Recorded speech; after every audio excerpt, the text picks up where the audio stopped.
Bonjour, bienvenue sur les Pas du Shiatsu, podcast lié au blog Ryoho Shiatsu et ouvert à tous les styles et toutes les écoles. On va être traversé par des intuitions, des émotions. Bien sûr que c'est très agréable, que intuitivement on a envie d'aller faire cette connexion, d'aller faire cette mobilisation. Et en même temps, je souligne l'importance puissante d'avoir des connaissances solides. La transe et sa relation avec le Shiatsu, c'est le sujet de cet épisode.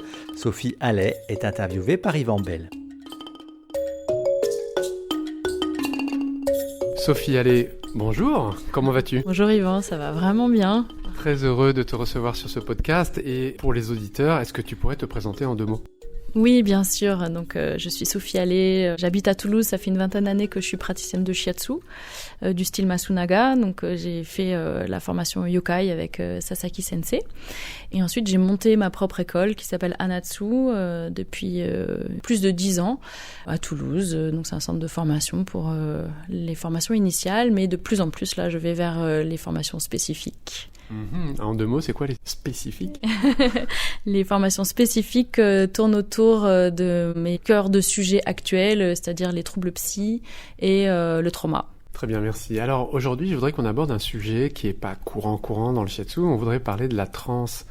Qu'est-ce que la transe et le shiatsu peuvent avoir à faire ensemble en fait ? En fait, je peux répondre à cette question grâce à toute l'amplitude de mon parcours aujourd'hui. Donc, je précise que toute l'année dernière, j'ai fait une formation en transe thérapeutique, autrement dit respiration holotropique, qui m'ont fait moi-même traverser une 30aine, voire un peu plus de transe. Donc, j'ai fait un gros travail, on peut dire, par le biais de la transe sur moi, sur mon histoire, sur mes traumas. Et surtout, et c'est là où je le ramène au shiatsu, c'est que ça m'a fait réaliser que l'état élargi de conscience dans lequel je me trouve, en fait, c'est exactement ça qui m'attire dans le shiatsu depuis le premier que j'ai reçu dans ma vie. D'abord, on va définir ce que n'est pas la transe, si tu veux bien. Oui, bien sûr. Enfin, disons qu'en fait, ce mot transe, moi, il y a encore quelques années, me faisait presque peur et je me disais que c'était un état presque magique qui pouvait s'incarner dans les chamans dans le fond des steppes sibériennes et point, et que c'était vraiment accordé à des grands spécialistes qui avaient une formation très longue et puis qui étaient initiés, qui avaient des initiations très mystérieuses, secrètes et cachées et très douloureuses, ce qui est le cas, mais ça ne veut pas dire que la transe est inaccessible au commun des mortels, et c'est ce que j'ai réalisé. Finalement, la transe, alors je vais plutôt dire ce que c'est, enfin comment moi je l'entends aujourd'hui, c'est simplement quand le hun est laissé libre dans ses mouvements de va-et-vient, ce qui arrive quand on rêvasse, quand on regarde à travers la fenêtre d'un train, ce qui arrive bien sûr la nuit quand on rêve. C'est tous ces états qu'on peut contacter quand on est dans nos projets, nos projections, nos envies, nos désirs, avant que ça soit mis en œuvre. Ça, c'est la liberté du hun qui peut faire son œuvre en nous, c'est-à-dire que c'est cette notion de spiritualité que nous portons tous en nous, qu'on la déploie ou pas. Mais il me semble que pour rester en équilibre, c'est intéressant de laisser une place à ce va-et-vient élargi de conscience. Parce qu'on est d'accord, toi et moi, qu'en règle générale, les gens ne laissent pas la place à ça.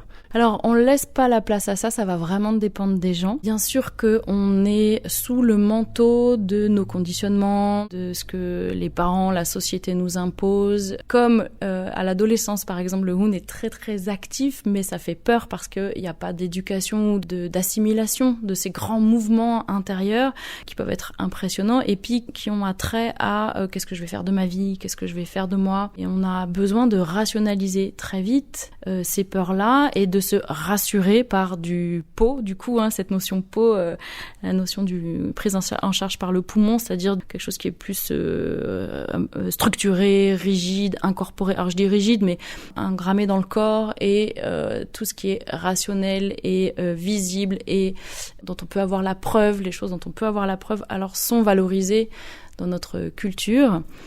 Alors que quand on regarde toutes les cultures du monde et surtout quand on tourne un peu les yeux vers le passé, on voit que ces espaces de transe sont nécessaires et mis en valeur, mais ponctuellement.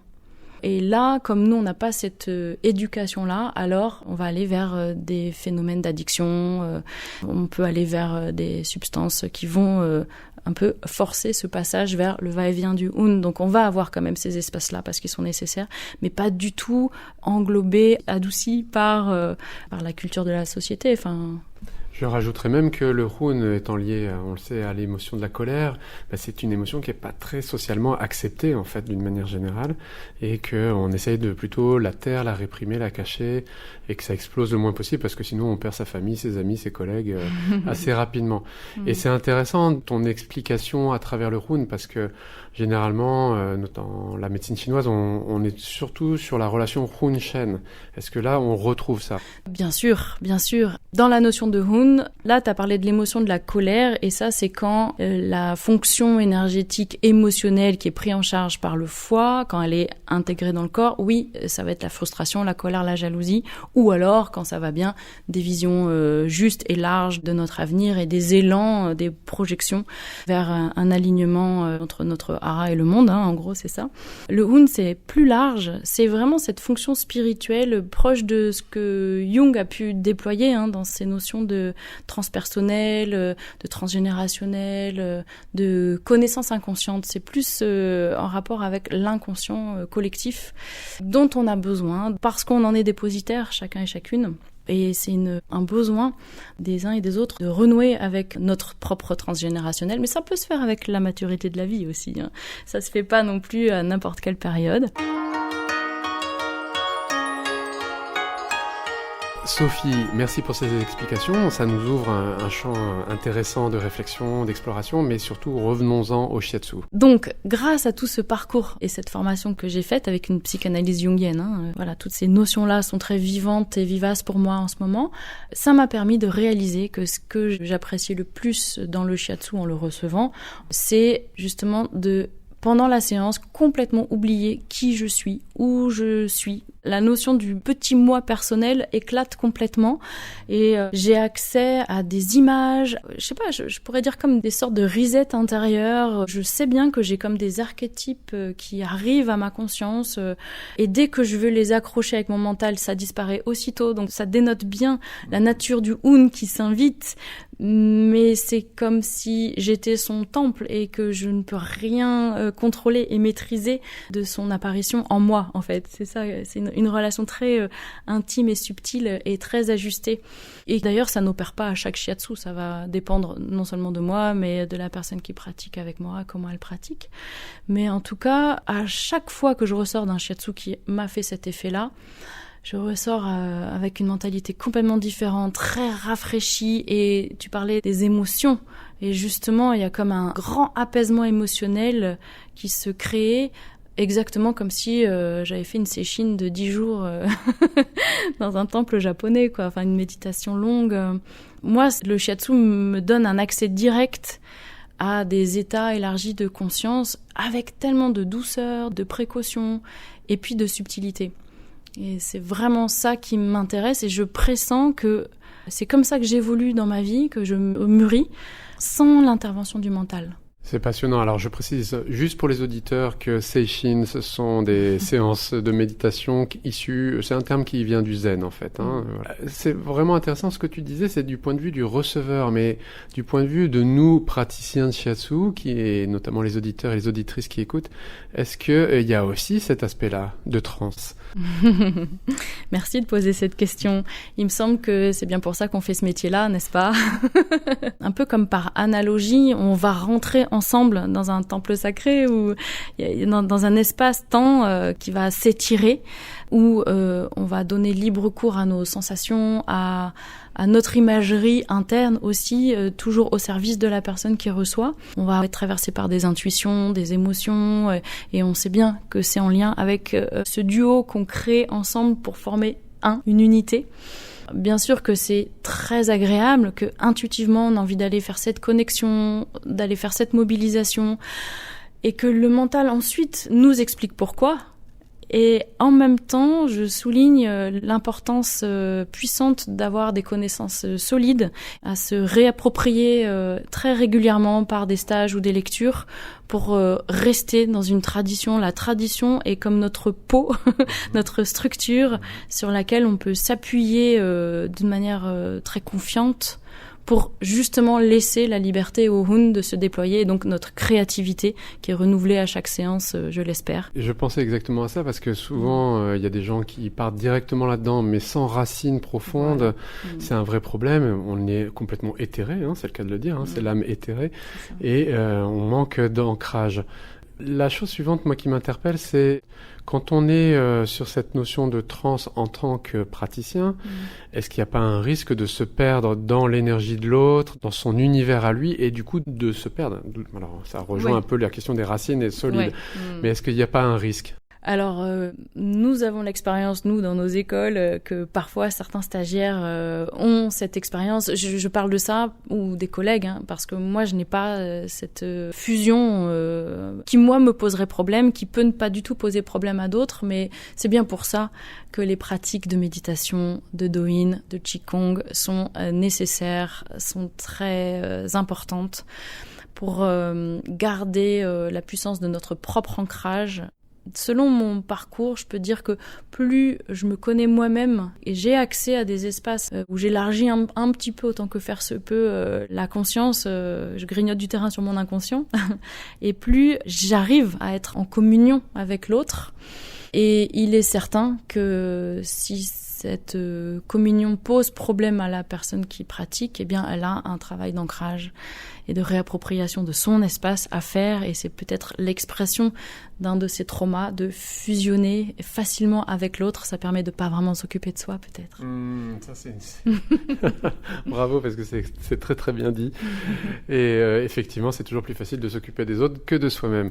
Et c'est pour ça que nous, en tant que praticiens, on a un devoir régulier de travail sur soi, sur notre esprit, sur notre corps, et bien plus parfois sur la spiritualité aussi.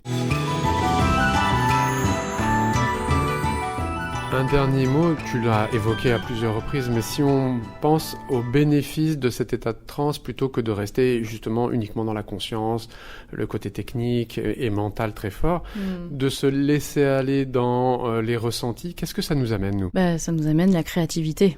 Et c'est pas mal. Et c'est pas mal. Je dis souvent que quand on fait un shiatsu, on est comme un musicien. À l'école, on apprend les gammes. Et puis ensuite, on laisse aller sa virtuosité. Et cette créativité nous surprend nous-mêmes. En tout cas, dans mon cas, je suis surprise de me dire, mais waouh, pourquoi j'ai envie de mettre les mains là ? Enfin, je me pose même pas vraiment la question. J'y vais, et puis ensuite, je me dis, waouh, en quoi c'est judicieux pour cette personne ? Donc en fait, j'aime beaucoup, moi, faire ce va-et-vient entre la réflexion, le mental, l'ancrage et le laisser aller. Je suis faite comme ça. Je sais naviguer entre les deux parce que j'ai besoin aussi de me rassurer, de me dire que je réponds à la demande du Jusha qui est venu dans mon cabinet. Et en même temps, si je ne suis que praticienne, j'en retire une forme d'ennui et presque une forme de distanciation avec l'amour du shiatsu. Et là, ça me va pas du tout. Donc je fais tout ce que je peux, je respire, je me réancre et je repars dans ma vague créatrice. C'est magnifique, et je pense que ça va être la conclusion de cette petite interview. Et vraiment, merci beaucoup, parce que c'est très intéressant. C'est pas un thème qu'on aborde souvent, loin de là. J'aime bien aussi débunker, comme on dit en mauvais français, les sujets un peu tabous comme ça. Donc encore un grand merci. C'est moi qui te remercie, Yvan, de ce temps partagé. Merci aussi beaucoup pour tes questions qui ont pu guider mon propos. C'était vraiment agréable. Merci beaucoup. Sophie Allais, praticienne et enseignante de shiatsu à Toulouse, répondait aux questions d'Yvan Bell. L'épisode a été réalisé par François-Olivier Loaille, c'est moi. Sur les pas du shiatsu est un podcast lié au blog Ryoho Shiatsu. Vous y retrouverez donc toutes nos archives, aux côtés de nombreux articles en 6 langues. Notre podcast est également référencé sur les principales plateformes. Et j'espère vous retrouver bientôt sur les pas du shiatsu.